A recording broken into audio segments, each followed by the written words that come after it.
Hello guys, कसे आहेत तुम्ही? Welcome back to my channel. आजची रेसिपी आहे तांदळाची भाकर, मटणचा रस्सा और मटण. तुम्ही बघू शकता तांदळाच्या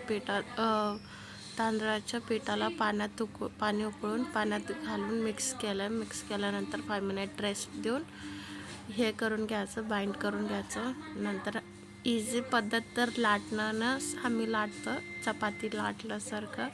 म्हणजे सोपी पद्धत, अजून फटाफट होऊन जातात.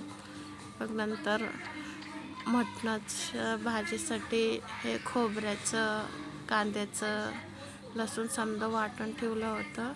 बघू शकता भाकर कशी फुगली आहे. नंतर सेम तुम्ही कसे करतात मटणाची भाजी नक्की कमेंटमध्ये सांगा मला, और व्हिडिओ पण यू कॅन शेअर इट. तर अद्रक लसूण टाकल्यानंतर हे समजा मसाले जे पण आम्ही मिक्सरमधून काढून घेतलं होतं ते समजा टाकल्यानंतर गरम मसाला, मिरची, हळद, नंतर हे मटण एवढंच झालं. शूट करता आलं नाही. Thank you for watching my video. Bye.